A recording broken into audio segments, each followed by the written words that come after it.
Pike's pushed more and far up ahead. He's got out of line. Is now Pike going to have a go at Werrell? Don't push him off. He's in the championship fight. Jack Werrell chasing down Carl Jacklin. Further down, Rob Williams and Chris Barnes. Sensational run outside line now though for the heavy braking zone. Around the outside goes the Audi R8. Look how much Miller's come back into play. Exactly. Miller's still such up. He's not on second and change. All of a sudden, Miller's back in play.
Hello everybody and welcome to the Tail Racing Ring Runners. It is round number 7 here for the Mustang FR500s, whatever that means. It is over halfway now in this season as we completed the mini stocks last time out for round number 6. So that means still 6 more normal cars to go. I say normal cars. And then the 7th final round in which we'll be taking on a car that we don't quite know just yet. And so we look forward to that coming on December the 11th as we end another season of the Tail Racing Ring Runners here this year. This time round, it's myself, Ian Leary and James Parfitt as always for this round of the championship. We're on the shortest layouts that we take on in this series and we're in the Mustangs as well. Let's have a look at the championship standings going into this round, starting with AM, where Dan Kosick has lost quite a lot of his championship lead to Scott Sadler. In fact, in the last 4 weeks in a row, he's lost points. Now that gap down to just 5 at the moment. Tim Watcho is in third, just 1 point ahead of Chase Pettejohn with Dylan Hessling rounding out the top 5. Alexander Bettas is just outside that top 5 with Pat Mish in 7th place. Jamie Bender is down in 8th as things stand, having missed 2 rounds. AJ Condon and Anthony Sereno and Anthony Solomon, Jim Cunningham all have missed 3 rounds of this championship, at least, actually. So they are down towards the bottom. In the pro standings, Rick Putnam is leading the way by just 3 points after that win 1 week ago. He's now got 3 in a row to his name, ahead of Corey Stas and Emma Kraut, all covered by just 8 points. Dave Mills, rather on his own, in 4th place with Jason Hightower in 15. Dilt's just outside that top 5, 2 points ahead of Dave Hernandez, with Matt Green, Aaron Smith and Ray Tew rounding out the 10 drivers. Ray, of course, only having been at 1 round so far this season. That came in the very opening round in the FF1600s. So that's how we stand, and that's what it looks like overall. Putnam leading the way, obviously. You can see AM championship leader Dan Kosick in 4th place, so actually not that far behind at all as far as the overall standings goes. So we're ready to go and have a look at the starting grid for this one. Pat Labrosse looks like he's taken a pole position here with Anthony Sereno alongside in the AM class. Rather bizarre front row. Dave Hernandez and Dave Mull, all pros on row 2 with Dan Kosick and Bradley Lovings on row 3. I can see Bradley in here. Corey Stas and Rick Putnam, championship leaders, are sharing row 4, ahead of Evan Krautbauer, who's also a top 3 in the championship. Then it's Jason Hightower, Tim Warshow and Timothy Teng rounding out row 6, and Jamie Bender in 13th as well. Not the biggest field we've had so far this season, James, but we do have a couple of new names on the field in the form of Bradley Lovings, who will start from 4th in pro, and Timothy Teng as well, who will start from 4th place in the AM standings. So less numbers, but some new drivers. Yeah, absolutely. And you missed one as well. There's a man on pole position that has not been back this season either. Pat Labrosse has not been back, so he's on the racetrack, sitting in that pole position as well. It's great to see Brad Lovins in here, who we know from other Sunday series, so great job from him joining this one, absolutely classic, and obviously Timothy Tang in there as well. So it's going to be interesting, I think, regardless. This should be a fun track for these cars. We do, however, have a couple of people in the same livery. Dave Hernandez that got the same livery, I believe. Who is the other one? It's not Jason Hightower, it's alongside Hightower as well. I think Corey Stas has got it. But they've got the same livery, but this should be fun. Four laps as always. I'm looking forward to it. Of course, Pat not being here this season, but I've seen him before, that's why I forgot about him. Sorry about that. Anyway, at the final corner, and he's going to get us underway here, not immediately, but then as they run up towards the green flag, he will get going, and Sereno is waiting for it. Down the inside and towards turn one, he's not going to get anywhere, doesn't really need to. He's a few positions ahead of Dan Kosick, who's second in the AM class, and in fact going 3 wide, goodness me. Dan Kosick involved in a 3 wide moment on the way towards the Hatzenbeck. It sorts itself out eventually. Kosick decided that wasn't worth it because Putnam and Stas were both alongside him, and he just lets them through. He lets Crowell go as well. He knows who's faster than him and who he needs to race with, and Dan Kosick decides that racing with those 3 is completely pointless as he lets them all through on the opening lap. Yeah, it is. I think that's the thing. There's no point racing somebody you can't in the same class as. And for him, Evan Crouchfield, that's the one in the same livery as Dave Hernandez, is obviously a lot faster. We've seen Evan as well, last season's champion, not got to grips with the Mustang. I'm sure he'll start making his way through the field, but he can't leave it too long, because Pat Labrosse and Anthony Serrano are out in front at the moment by about 5-6 seconds. So he's got to make sure he can at least remotely stay with them a little bit before they obviously pull away too far where he can't get through. Yep, it's a close battle in that first second position at the moment. Sereno just ahead of Hernandez, and that sort of shows the difference really between Sereno and Kosick here.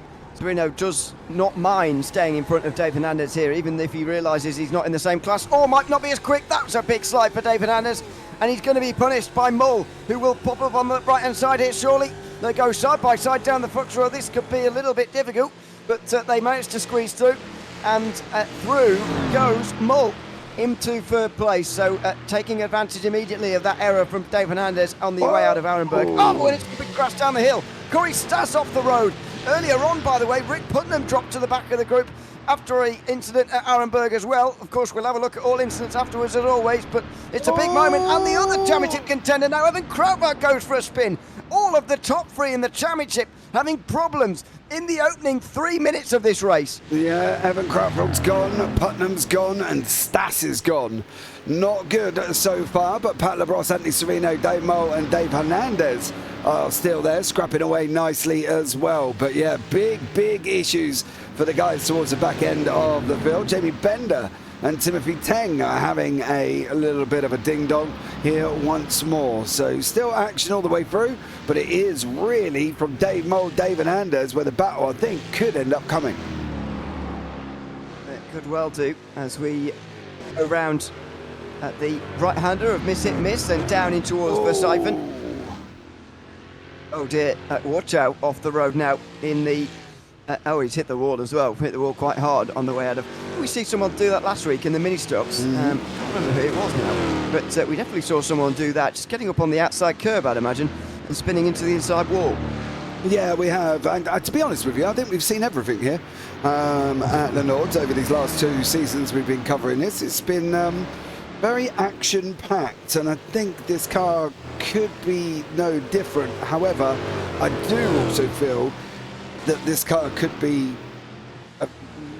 very hard to drive here, I'm going to say. It's difficult, isn't it? I'm not sure. I personally, it doesn't look that bad to me, actually. It's not got loads of grip. It's probably got more power than it really needs. And you notice on the way out of these corners, though, the way the car slides, I think is actually quite controllable. It's not a sudden snap like you might get in a more high downforce car or a more high speed car that can really send you off the road very quickly indeed. But although partly that's because you're not going at very high speed, I suppose, in these cars. But I think it looks to me quite controllable, although I've never driven this car before, and if these guys haven't either, then this is quite the circuit to learn around. Certainly high-speed cornering like this is not going to be quite so enjoyable at the end of the straight, and I just wonder how many chances there'll be to overtake into that left-hander actually, and whether they'll all be waiting for the end of the lap and the big long straight at the very end. As we've said every single week, I think it's going to be a wait till the end of the lap. I can't see them making moves, but as we've seen, never say never. If somebody pops out the carousel, you could nick up underneath them or whatever the situation may be. And I think this could just be a straight run on the Nottingham. I don't know if it's got, the car itself has got the ability to quite turn at the rate that we need it to make it in the corners. So I'll be interested to see. Never say never, but you know, it's highly unlikely. Yeah, we will see. Meanwhile, Dave Hernandez is catching these two, by the way. At least he's staying in touch, I should say. Serino's put under pressure now from Dave Mull. It's been a great start from Serino. Great qualifying and great start. He's still where he qualified, in fact. Hernandez goes wide. It's the second error he's made on this lap, unfortunately, and maybe that shows why he's down compared to where he started in relation to Dave Mull, who overtook him, of course, on the way out of Arenberg earlier on in this lap, but just beginning to lose touch with them. And there's Bradley Lovings just in the background trying to chase them in as well. I wonder whether this is the car that made him during the series here for this round, or whether he's just joined anyway and he's going to be with us for the rest of the season.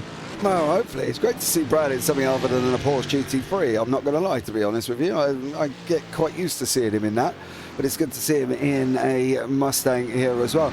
Don't forget, there's still some tough cars coming up for these guys. They've got the Porsche Cup 992 coming up, TCRs, the Mazdas, the Arcas, the Radical SR8s are all to come as well. So there's still quite a lot for these guys to get their teeth round, and I think this is where this series gives you that, to go and practice other cars and go and have a run around here in an LMP2, which we've never ever seen. So yeah, this should be fun. Yeah, certainly. You say that you're glad to see him out of a Porsche GT3, Bradley Lovings. Well, if he turns up next week, you'll just see him in a different Porsche, but ever so slightly slower. It's not even that much slower, to be honest, these days, the Porsche Cup car, and so there you go. He might feel quite at home in it. We'll wait and see if he does appear next week. Out onto the Nottingham then, and actually no gaps below a second, which is maybe the first time this season it's happened after only one lap. Remarkable, really, as they make their way down the Nottingham here. Serino is not going to be giving much to Mull, although Mull's got a better exit by the looks of things, so he's dipping that below a second. Maybe he'll get some slipstream towards the end of this straight here and he'll start to just close in. Yeah, it's coming down, but it's not coming down a lot. You can see got quite a long gearing again in the car, and it's just peaking out almost. I'm just trying to hear.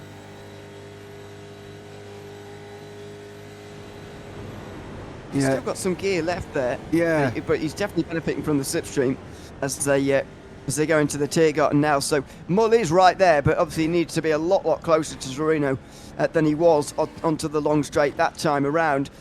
The next chance might be into Arenberg, but that's going to be pretty tricky in this car, I think, to manage. He just needs to focus, Mull, here on staying a bit closer to Serino, where it really matters in that final sector, so he can have that run onto the long straight and then make the move maybe next lap. Yeah, I think that's the thing. You want to kind of control what you've got, and if you are going to try and get him at the Nottingham, you want to make sure that you're close enough. But the lap kind of starts from probably Bergwerk onwards, where you're trying to stay as close as you possibly can to the person behind to get that run on to the Nottingham. You know, he's got to make sure through Galgenkopf this car is just on rails, because he really needs to close that gap, and at the moment kind of going the wrong way. It is a little bit. I think, by the way, Evan Kruppard is really damaged at the moment, because he's just been passed by Putnam. Yeah, he's just been off. Putnam's in. Putnam's in. Kruppard's in. What? So this wheel's not even turning. The steering wheel's not even turning. I think his front right is off complete. Oh no, he's not got it in the box either. Oh, there he is. There's your man. Oh no. Yeah, he's got it in, and now he's out again. So that was quicker for Kruppard than it was for Putnam. they're both back out again without damage. So there must have been maybe another incident for Krautwald that, other than the one we saw at Adenauer Forest where he went for a spin. I didn't think he made any contact with anything when he spun in the one we saw, but maybe he made contact elsewhere. Yeah, that was the second one. Okay, well, again, we'll have a look afterwards, but that's two championship contenders fighting for 10th place, effectively. That's all they're going to get from this race, but could be quite an important battle by the end of the season. Yeah, every point's going to count, isn't it? And that's the thing, and I think they've still got to make sure that they can maintain the points that they get, regardless which order they're in. Steady, Mo, steady there, son. Regardless of what order they're in, they're going to need to get points anyway, and make sure that they can, just in case. You never know what's going to go on in the championship runs. So yeah, it's going to be a very interesting end to this season, and we'll see how far they can get. We certainly will. So I believe Tim Watchow's on his way out here. He is indeed. Already a long way back, I'm afraid, in the field, but he's at least back out again. Corey Stas looks like he's staying in pit lane just for the moment as well. Now, that's been going on for quite some time now, unfortunately, for Stas, which is a bit of a shame. One more thing on the championship, by the way, because of the amount of drop weeks, I'm actually thinking, how much is this actually going to matter for Putnam and Krautwald? Because at the moment, Krautwald's worst result is in the FF1600, where he finished down the order. He might have only just squeaked top 10 actually that day. Certainly the lower end of the top 10. Putnam's already missed a race, but so many drop weeks in this series that actually it might not matter, and this race might well just be written off for the two of them, of course, depending on how the second half of the season goes. Yeah, I think that's the thing with drop weeks. As much as drivers love them, for us up here and organisers, we really don't, because we just want to see you go straight racing and not have to worry about taking off your scores and stuff. So yeah, if they come into effect and they play a big part in the championship, then it is what it is. But I think at the end of the day, Putnam's got a 0 and Krautfeld's got 22 as a drop. So it will be, for Putnam, he's not going to lose any points. Obviously, Krautfeld will, but it offsets it. Drop weeks are quite funky and complicated at times. Can be, yeah, they certainly can. So, they've played grief with us many a time, haven't they? When we've been trying to calculate in championships and stuff.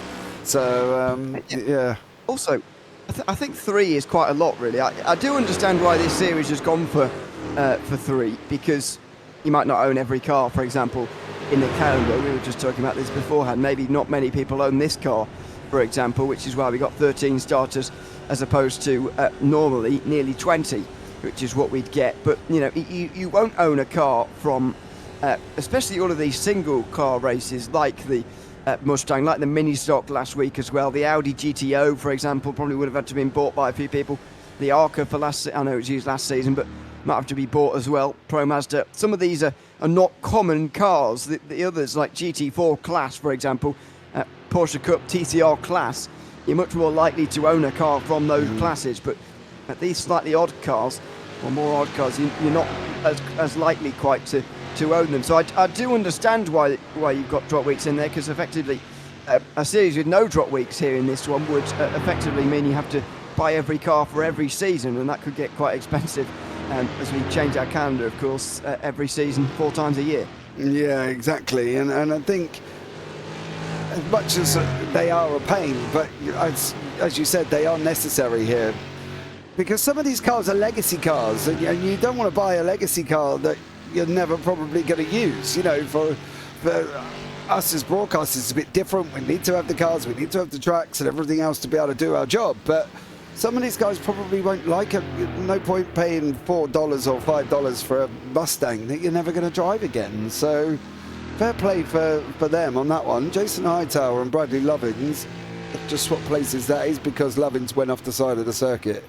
I did wonder how that gap closed down, but it did close down quite a lot. So Lovins have been off, but again, we will have a look at that a little bit later on. So yeah, I can understand the free drop weeks, as you said, because not everybody wants to buy cars that they're never going to drive again. Yeah, it is difficult. But that's why, of course, the final round of the series is still to be decided, and is decided 30 minutes before the session goes live at 8 p.m. Eastern Time. So that will be 7:30 Eastern Time when it is released on December the 11th. And that is always a free car, so everyone can drive. It's on the shortest version of the Nordschleife as well, and it's where our championship finale would be. I personally think more championships should do releasing the details to the drivers 30 minutes before the session, to be honest. It would make it a damn sight more interesting, especially at the very top end of sim racing. But even in a series like this, getting to see these guys get used to the combination without having practiced in real time is very entertaining, I think. The only problem with that is when you're in a single car series. If you're doing the GT3, you know what I mean? You're not all of a sudden going to do a GT3 and then at the end of the season they go, right, you're going to do a W12. You know what I mean? And it's if you're talking track, I understand the track, but I think the car scenario is a thing to, you know, that people aren't going to do. But here they can. Yeah, I mean, I do mean tracks. I think it would have the same effect. It's effectively doing this series, but the opposite way around, I suppose. We race on the same track every week, but in a different car, and probably the only track in the world you can get away with doing that. And then other series, of course, use the same cars for different tracks. So there you go, there's the difference. Meanwhile, Dave Mull, really, on the slipstream and under the Bilstein Bridge, has to get on the brakes slightly. Didn't fancy his chances round the outside there, and has to stay behind into the Tiergarten this time round. So Sereno hangs on and he brakes just in time. Just further behind, by the way, Evan Kratwald is coming in towards the Gavankopf corner at the moment, and Rick Putnam has caught him. This is pretty big for Putnam. It would be remarkable if he could finish ahead of Kratwald here and still finish ahead of his two championship rivals despite having his issue on lap one. It's really weird when you say that, though, isn't it? To finish ahead of your championship rival when you're literally at the back of the grid with them. It seems very bizarre. Normally, you finish ahead of your championship rival, you're sitting in second there in 20th or something. But here, we've got championship rivals, and they're all down the back end. Corey Stas is out. That's unfortunately for him a DNF, but Krautfield and Putnam fighting it out for 10th and 11th. So, yeah, it seems weird that we've got last season's champion, this season's championship leader, and they're at the back of the field. It does seem very weird indeed as we get down the hill here. The slipstream is very powerful in these cars, it seems to me, and Putnam gets right up to the back. Speaking of getting right to the back, Jason Hightower has certainly caught Dave Hernandez now. Overtook Bradley Lovings not so long ago, and now he's looking at Hernandez here as well. I wonder whether he's just improving as the day goes on, or whether he just didn't qualify very well and he's just been driving like this the whole time. He's just been stuck in a bit of traffic. Here goes Hightower down the hill here into Schradenkreuz. He lifts off. It's probably the wise idea, but surely if he's got designs on finish, I think he can finish second here, but he can't afford to wait around too long making this move on Hernandez. After all, there is less than 2 laps remaining in this race. Yeah, he's got to... Oh, Dave's going to drift wide. Dave's steady. He has got to go soon. I think for the fact that he's pulled in Hernandez, he needs to go soon. The problem was that run into Arenberg his best chance? Or is he going to be there now for half a lap and stop behind him? Well, it's at the moment he seems stuck. Oh, Sereno off. The AM leader off the road. Be careful rejoining and doing whoever it was the other week who just missed this section of corners entirely. Sereno back on the circuit again. Mull way ahead of him, but that shows it's very tricky indeed. Here goes Hightower as well. Good run out of Adnar Force for him on the way towards Metzgersfeld. He does need to make this move pretty quickly, especially now that Mull is past Sereno. If Hightower wants to finish second, he needs to get on with this. He can't afford to wait to the end of the lap to pass Hernandez. But where's he going to do it? Where is there? Can he get a run out of Bergberg? Maybe, but he's got to try and get close enough. Stop lifting. You're going to have to go. Yeah, that's what I mean. I think he should have gone into Schradenkreuz, to be honest. I know it's already happened now and he's behind him, but I think he should have gone into Schradenkreuz and given it a go down the inside for Arenberg. But there you go. No chance in towards Versiphen. Very tricky section of corners indeed, although he has to look anyway up the inside. Nothing doing quite there. Out of the corners they go into Exmuller now. And this is where he really needs to start thinking about that run out of Bergwerk. He needs to stay close through Exmuller here. Doesn't go quite as wide as the two right ahead there. Mull and Sereno are right up the curb. These two with a bit of a better line. They're both catching, actually. Very good run out of Exmuller there for Hightower. And now he's going to be in the slipstream again on the way towards Parfitt. I mean, if he was feeling really brave, he'd jam it down the inside here, but I don't think that's especially wise. So we'll just wait and force Hernandez into a bit of defensive shape, although does get back onto the line in time for the corner. Now Hightower presses the gas and goes out the corner. This is a good exit. He's got to try here. If he wants to finish on the podium even, he's got to try here. As Hightower, as he closes in around the left-hander through Kesselson, he's going to get caught up at the wrong point, I think, here. He just goes wide to make sure that, he's going to ruin his momentum a little bit with that. Now he's really going to go. He gets right in the slipstream, tucks right in. Is he going to continue to wait here, or is he going to get alongside? He's just running out of steam now at the top of the hill. He's running out of steam entirely. And Hernandez hangs on. Well, I think it's going to have to be the back straight now, and he's going to have to do it on the way towards the line. Hernandez broke. Is he going to be able to... Not going to get it here. It's going to be the dotting a hoe then, dear. It's going to be the dotting a hoe. It's... they're saying that you didn't have to wait for Bradley Lewings, but anyway, that was probably a different pass to make. So Mull is at the front of the group with Sereno, Hernandez and Hightower. 1, 2, 3 and 4. Of course, 15 seconds now behind Pat Labrosse. We've been talking a lot in the recent weeks about Rick Putnam winning by big margins, but goodness me, this is a large gap already.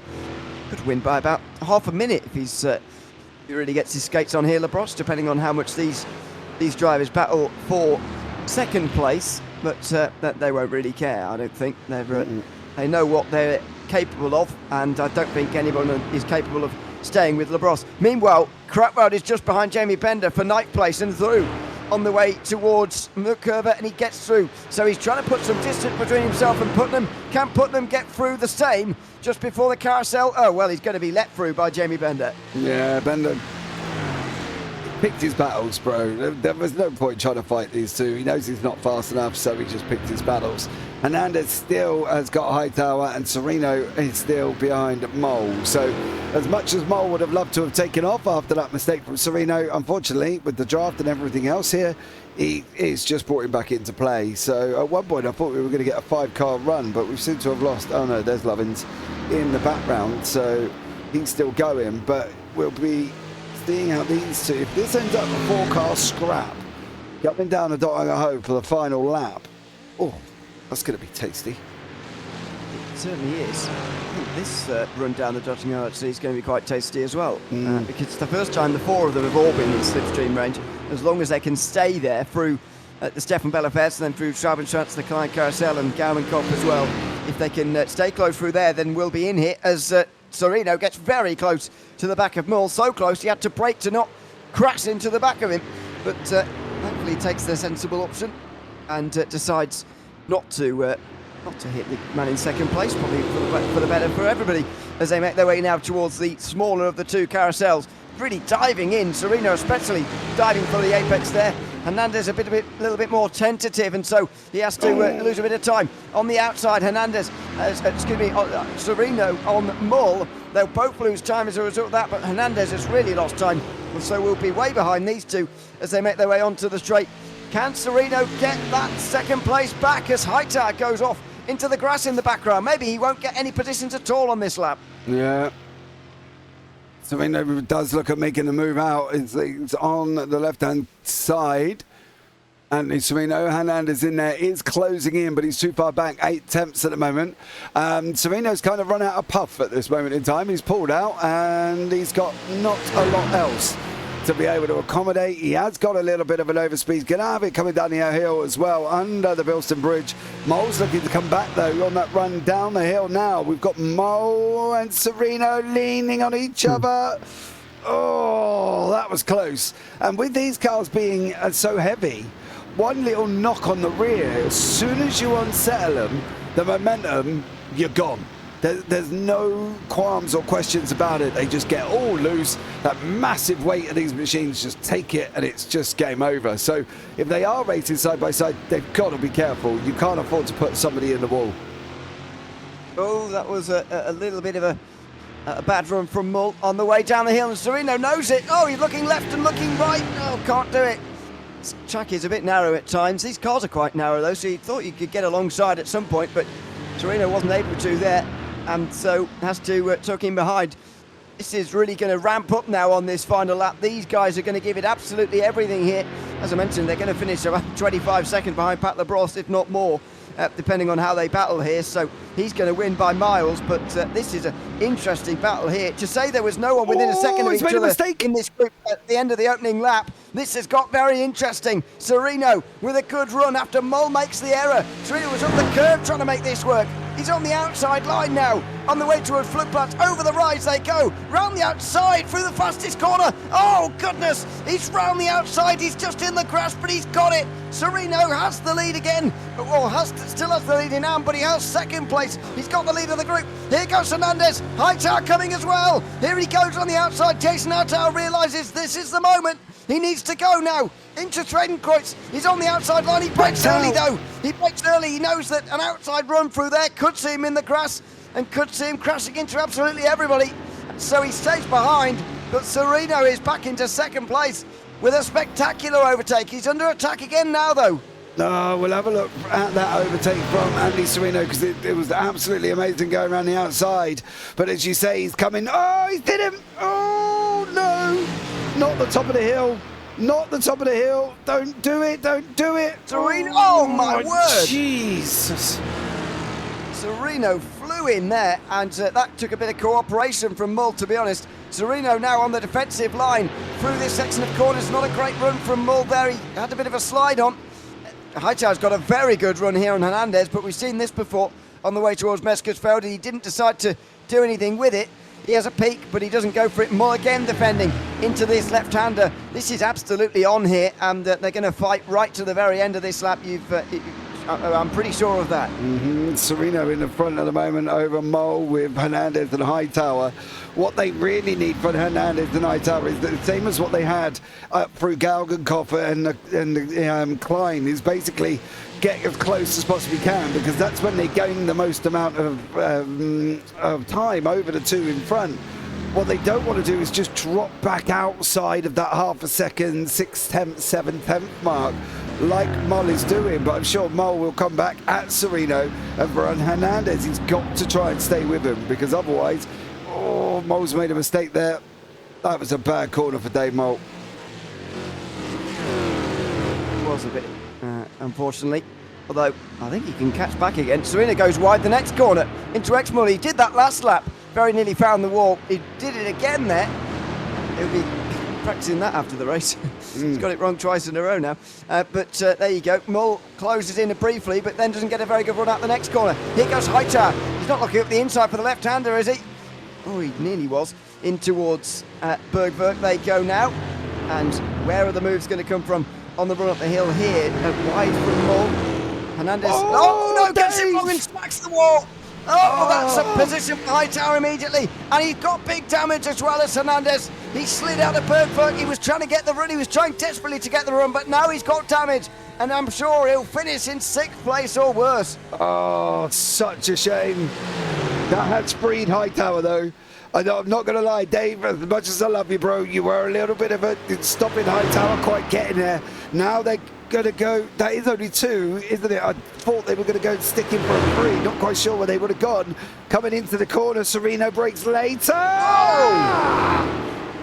That was close, and Hightower's going to take advantage of that as well. So he gets 2 positions in 1. His patience, as much as we were criticising him for his patience, it's worked. And now he's 3rd, ahead of Mull and Hernandez, both of whom makes well, Hernandez slightly bigger error, but a very small one from Mull. And suddenly Hightower is in 3rd place. Suddenly he's got a chance at a 2nd position finish. Meanwhile, Hernandez goes back to the pit lane. He says enough's enough. He couldn't. I'm surprised he wouldn't limp back actually to the end to try and get the points. But anyway, he doesn't, and he will finish down in 11th. Yeah, but if he can't drive the thing and it's going to take longer to try and go drive around the circuit, you might as well just go back and sit and think over it. You know what I mean? So Putnam and Krautfield are having a run as well here. I just want to pick up on their run up into the carousel section, and I think Krautfield should manage to hold on to this going in as well. Yeah, it doesn't look like he's going to be closed in, but that again could be another run down into the Nottingham Hose. Sereno and Hightower now Hightower not giving it up. He's going all over the back of him, and there's not long left at all. Yeah, they're so far behind, by the way, in the battle for 8th place that we're actually going to be able to watch them as well later on the back straight. So we'll watch them to the line. Of course, over 25 seconds ahead now is Pat Labrosse, who surely is going to win this race without some sort of miracle. Who's going to finish second, though? Sereno gets it wrong through Brunson, and Hightower's on the outside line. He's going to go for it as well. He's given the room. Squeeze up on the curb, slides, saves it, and Sereno's going to have the run because of that, but Hightower's still on the outside line. That'll give him the inside for Flanscotton. If he can stay there, and he does. Oh, Hightower's through. 3 positions made on 1 lap, and it's all because of his patience. He didn't really instigate any of those moves. He just waited patiently for the error, and he's got it. Yeah, he does. He's done a great job. Moves himself into second place at the moment. That was a big, brave move. What he pulled then was big and brave, because I can tell you what, most of that would not have worked in other series that we've done, or even in officials, because they would have been all over the place. But yeah, great job from Hightower. But the problem is he took advantage of a mistake, but has he gone too early, being what we've got coming up? Well, it is interesting. It's not been a foregone conclusion like it is in some cars that you'll get through on the driver ahead of you. So we'll see here whether this is going to be an overtake for Anthony Sereno or not, or has Hightower done enough? Mull's certainly not done enough. He's in the grass in the background as he weaves around now, does Jason Hightower, to try and break the slipstream. Can't weave around too much, of course. He's taken the defensive line. Now he weaves over to the middle of the road again. Now to the left-hand side. Can't move again here. Meanwhile, Pat Labrosse is going to take the victory here by some margin in a dominant display of driving here in the Mustang. He's going to win round 7 of the Tail Racing Ring Runners for this season. But who's he going to finish ahead of? Is it going to be Sereno or Hightower? As Sereno gets through, Hightower takes the side draft, and he's coming back again now. Under the bridge, he's on the outside, no braking and lifting off this time. Neither of them are going to back out surely now as they brake and leave each other room. Hightower has to just give it up. Sereno gets into second place. It's going to be an AM victory that he knew about for some time for Anthony Sereno, but more importantly, a second place overall. A great finish for the AM driver, just ahead of Jason Hightower. That is a wonderful drive from Anthony Sereno, who's only doing his 3rd round of the season here. And that is his first race victory of the season as well. Fantastic job from him as we see the battle for the championship contenders. Timothy Teng's going to finish on the podium in AM, but he's giving the slipstream to Krautwald, who is using that to stay ahead of Putnam at the moment. But Putnam's still got the speed. What an unbelievable bit of driving from him. How has he still got the speed on the outside there with no slipstream? That's almost unbelievable. They're both gaining on Teng. One goes one side.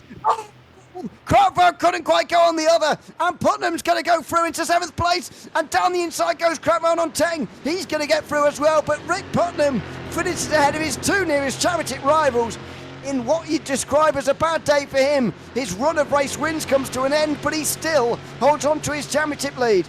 Yeah, Evan Krautwald there, and poor old Timothy Teng. He just got sandwiched. He didn't know what to do.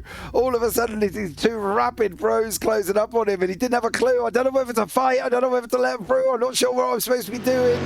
And unfortunately, he lost both positions. But yeah, great run down. But you can see just how scary that would have been for Timothy Teng on his first race.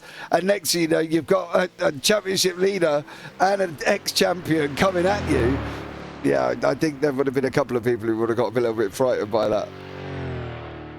Yeah, I certainly was as they made their way down the straight there. But I mean, what a drive from Rick Putnam especially. I mean, if you'd have told him at the start of the day you'll finish 7th, but you'll still gain points on your 2 nearest rivals, Stas and Krautwald, even more points gained on Stas, who finishes down in last here. You know, that's in the end, he will absolutely take that. He would absolutely take that, would Putnam. So he's got a real championship lead now. Of course, missed the opening round of the season. But since then, this is the first time he's finished outside of the top 2. He's won 4 races out of 6 so far, and 4 in 5 as it was at the time until this race. So he'll be very pleased with this result. Yeah, I think at the end of the day, just being in the championship, you've got to look we talk about the highs and lows and the dangers of Nords as Tim Watchow comes over the line, and there is a lot of highs and lows and dangers, and for any of them to complete a race here at Nords, it's got to be praised, and regardless, and I think that, you know, if you can make places up at the top, great. Make them at the bottom, great. If you finish, great. This is how they finished today, with Pat Labrosse winning by 26.6 seconds in the end. And Avanti Torino, who gets past Jason Hightower and Dave Mull right at the very end to finish second. Bradley Loving's in the top 5 in his first appearance of the season, with Dan Cosick, the AM Championship leader, extending his advantage over Scott Sadler, although Sadler wasn't here today, so that will be worked out in the drop weeks. It will be Rick Putnam just ahead of Evan Crampard. They both got past Timothy Teng right at the very end there, and a dramatic finish for them. Dave Hernandez finishes 10th in the end. I don't know how that's possible. Anyway, he's been given a time ahead of Tim Warchow, who finishes in 11th. Jamie Bender, 1 lap down, retired after 3 laps. Corey Stas didn't make it to the end of the opening lap, and we're about to see why now, as we take a look at the replays, starting at the very beginning of the race. Plenty to go back and look at here, because there was a lot going on. This is on the way into Swedenkreuz, just in front of Tim Warchow. That's someone off right in front of them. Is that Putnam? Putnam, I think. Yeah, that was what I was hoping to see, but there we go. Yeah. Has he been pushed off here, or has he done it himself? He's been looking in his mirrors and he's gone way too quickly. Goodness me, he realised it very early on as well. Grazes the wall. Does he slow down in time? He bounces bubbles and... Oh, no, he did hit someone. Oh, hit a couple of drivers. Yeah, I believe that was Corey Stas he hit. It was Corey Stas, and unfortunately there was a couple of others in there as well, and then Corey goes off a little bit further. No, this was with Putnam actually, where Corey went off, but he does go off again, and then bang. Yeah, so there's the initial contact. By the way, Putnam was very damaged after that. You see him in the background, but have a look at Stas here as well. There as well, the one that also got hit there. So just here, yeah, it's just after this. So here we go. Yeah, he's damaged here, clearly, and he's very lucky that he wasn't collected by anybody. Thank goodness he got sort of glitched into the wall there, because otherwise you could have very easily gone back out into the middle of the road and been hit by everybody. Crampard had damage as a result of hitting Putnam as well, so he couldn't control his rear end, and he went for a spin as well. Yeah, he did on that one, but that wasn't Crampard's only situation. We obviously saw it. Oh no, there we go. That's the back end of that as well. Watchow went off, which was in this moment for Tim Watchow. Over the curb, bounces it, and then unfortunately just goes and slams. Yeah! Oh no! Why is he hitting the brakes so much? I saw on the sort of back shot on the way out of there, it was the brake light was lighting up all the time. I don't really understand that, but. Yeah, have a look at this. Brakes, still braking, still braking, and braking again. And then in the wall, I don't really... Oh dear. That's someone not quite in control of the car, unfortunately. That's a lot of braking. Gotta be honest, that was a lot of braking. This was Hernandez is off the side that we saw. And then he runs wide again. Yeah. Bless him. There you go. For David Hernandez. But this was the Evan Crautfield moment. Okay. So still struggling with the rear end because of the damage picked up. Ow! And that's a big hit. So that's why the steering wheel wasn't taking any inputs as far as our replay camera is concerned, because the front right wheel is actually not really attached anymore. It's just sort of being dragged along. Yeah, I think that was the thing, wasn't it? There was bits of the car all over the place. And I'll try and find a decent camera if I can. There you go. It's just all sort of broke. There we go. This was Bradley Lovins making his first appearance here, of course. Yeah. He was not far behind the battle we've been watching for most of the group, but he did go off at one stage. Stop. Oh, great job. To be fair, he did the wall. Quicker. Yeah, I know. And then Andy Sereno, which is what we saw at the top, he come in like a absolute banshee, didn't he? Missed it all and ends up going off there. He keeps his foot in. Well, he hold it on the road at least. Well, not on the road, but at the wall. So that's how he dropped to third place. But he would, of course, gain that place back again in the last lap of this one. Further round. This was the last lap. This is why Jamie Bender came in at the end on the lap 3. Oh dear, just didn't turn his Trenquoits and bang, straight into the wall and into the other side wall as well. Ouch. Oh. The bits of car falling off all over the place for Jamie Bender. That did not look good. Now he's just got nothing. Look, he just can't. Is he all the way around the other? Yeah, he's a bit damaged. This was David Nandez's other moment. Yeah, we saw this live, of course, but we'll have another look. Just on the power too early, and it sort of very annoyingly hits that sort of Marshall's outpost there, which has done the majority of the damage. And then, again, surprised he couldn't have driven this back, actually, because all the wheels are still pointing in, at least they're still attached to the ground. They're not being dragged along like Cratlow was dragging along a tyre earlier on. But, you know, there is a lot of suspension damage there, I'm not denying that. And, decided to go in. It's rear suspension damage as well, which is even more difficult to deal with. Yeah, this was after. Yeah. So, rear suspension damage. Yeah. Yeah, he's got nothing in that car, has he? And believe it or not, that is it. Well, there was quite a few. But it was less than what we have seen before. So yeah, that's that much is true.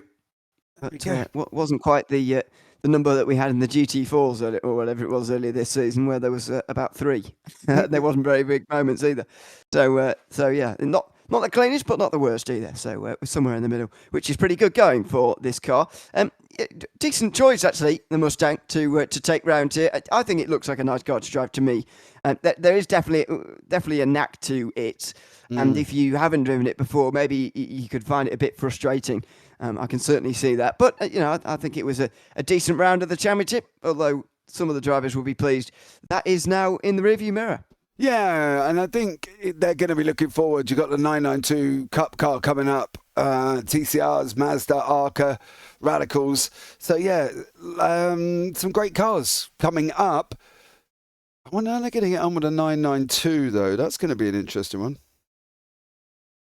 Absolutely, that's coming up in 1 week's time. We've had quite some unconventional cars in the last few weeks. F4s, LMP2s, mini stocks and Mustangs through the last 4 weeks. But now it's time for a little bit more sense. The Porsche Cup car will be going round here on the VLN layout next week. Also on the VLN layout will be the TCR class the week after that, before we go a little bit mental again towards the end of the season. So we've got a couple of sensible weeks to come. So make sure you join us again, same time, same place next week, where we'll be broadcasting the day after the Tail Racing Ring Runners here in on the JPB YouTube channel. For now, though, from myself, Ian Leary and James Parfitt, we'll see you in 1 week's time for round 8 and the Porsche Cup cars. Goodbye for now.